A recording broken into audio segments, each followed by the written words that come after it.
malam Bu. Perkenalkan, saya Heru Setiawan, saya mahasiswa keperawatan Undip yang akan mengadakan penyuluhan atau sedikit informasi tentang hipertensi. Kurang lebih membutuhkan waktu 15 menit sampai 20 menit. Apakah Ibu bersedia?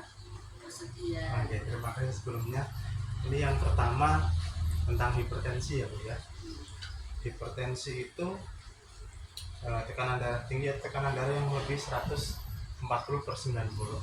Itu kalau tensinya 150/90 itu sudah dinamakan hipertensi tingkat 1. Jadi, kalau di atas lebih dari 160/100 itu sama dengan hipertensi tingkat 2. Nah, dan kalau normalnya tensi itu kurang dari 120/80. Penyebabnya hipertensi itu ada 6 macam. Yang pertama, konsumsi garam berlebihan, merokok, kurang aktivitas, kegemukan, stres atau banyak pikiran, ada juga umur, jenis kelamin, dan ada faktor keturunan. Tanda gejalanya itu yang pertama sakit kepala, cengeng, kemudian sesak nafas, kemudian gelisah, pandangan menjadi kabur, mual dan muntah, jantung berdebar-debar, dan kelelahan. Ada beberapa komplikasi yang terjadi jika hipertensi tidak diobati, yaitu ada stroke Bu, kemudian penyakit jantung, gagal ginjal, gangguan penglihatan kalau itu menyerang mata, kemudian penyakit pembuluh darah tadi. Kemudian cara mengendalikan hipertensi yaitu ada 2. Yang pertama patuh, yang kedua cerdik. Patuh itu yaitu periksa kesehatan secara rutin, kemudian atasi penyakit dengan pengobatan yang tepat dan teratur, kemudian tetap diet dengan gizi yang seimbang, kemudian U itu mengupayakan aktivitas fisik dengan aman, dan H yaitu menghindari asap rokok dan zat yang karsinogenik.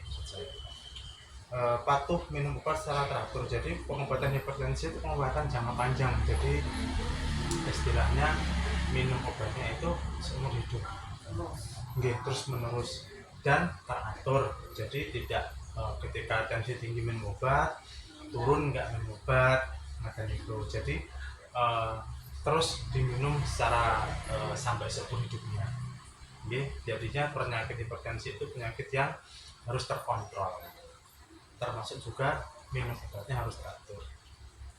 Kemudian menerapkan gaya hidup cerdik, C yaitu cek kesehatan secara rutin. Jadi harus dikontrol tiap bulan, tensinya berapa, obatnya bagaimana. E-nya itu mengenyahkan asap rokok, aktivitas fisik, diet seimbang, istirahat teratur, dan mengelola stres. Itu adalah hipertensinya. Yang kedua Bu, ini tentang diet hipertensi. Nah, ini levelnya. Itu diet hipertensi. Diet hipertensi itu apa Bu? Yang pertama yaitu diet rendah garam. Diet rendah garam. Jadi mengurangi konsumsi garam. Garam itu yang menyebabkan adanya peningkatan tekanan darah. Karena sifatnya garam itu kan ada natrium. Natrium itu menarik atau mengikat cairan sehingga meningkatkan tekanan di dalam pembuluh darah. Itu sifat dari natrium, kandungan dari garam tersebut. Yang dihindari yaitu macam-macam garam dapur, baking soda, dan MSG atau micin. Itu juga harus dikurangi. Makanan yang dianjurkan dan tidak dianjurkan. Yang dianjurkan yaitu ini seperti ada nasi, kemudian ketela, kemudian sumber dari karbohidrat, kemudian jagung. Yang tidak dianjurkan itu seperti roti-roti itu gandum, itu kan dia menggunakan baking soda untuk mengembangkan pembuatan rotinya. Kemudian mie instan itu juga harus tidak dianjurkan karena kandungan garam pada bumbu mie instan itu sangat tinggi, jadi benar harus dibatasi. Kemudian yang tidak dianjurkan lagi yaitu goreng-gorengan, itu dikurangi karena kolesterolnya tinggi, itu menyebabkan hipertensi juga. Sayur-sayurannya segar boleh, akan tetapi kalau sayuran yang tidak dianjurkan itu seperti yang diawetkan, seperti asinan kayak gitu itu tidak dianjurkan dan harus dikurangi. Yang tidak dianjurkan lagi apa Bu? Kecap dan sejenisnya seperti saus-saus tambahan itu nggih. Kandungan natrium di dalam kecap itu lebih tinggi daripada kandungan garam murni. Jadinya harus dikurangi meskipun sudah diolah dalam bentuk kecap, tapi kandungan natrium di dalam kecap itulah yang bisa meningkatkan peningkatan tekanan darah. Nah, ini pembatasan konsumsi garam itu. Konsumsi garam itu yang dianjurkan itu hanya 1 sendok teh atau 1/3 sendok makan per hari. Kemudian yang kedua, ganti jenis garam dengan garam Himalaya atau lososa. Lososa itu pengganti garam. Kemudian membaca label makanan. Jadi kita harus membiasakan membaca label dari makanan. Karena jumlah natrium tidak boleh lebih dari 140 mg per sajian. Ya kan di dalam makanan biasanya ada kandungan nilai gizinya. Nah, kandungan nilai gizi seperti ini itu harus diperhatikan. Kita harus menghitung 150 mg natrium itu per sajian itu berapa.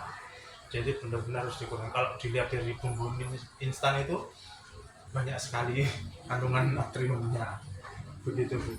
Ya, jadi kuncinya dari hipertensi itu diet, olahraga, menghindari asam rokok, perbanyak aktivitas, mengurangi stres, perbanyak aktivitas fisik atau olahraga. Itu kalau misalnya aktivitas fisik kan kita tidak bisa menjadwalkan seperti apa, harus seperti ini, seperti ini. Yang penting misalnya setiap pagi atau 2 hari sekali atau minimal seminggu itu 2-3 kali itu jalan kaki saja 30 menit itu sudah cukup untuk mengurangi resiko terjadinya hipertensi. Dan diet. Nah, itu yang penting. Ketika sudah didiagnosa hipertensi ataupun sebelum didiagnosa hipertensi,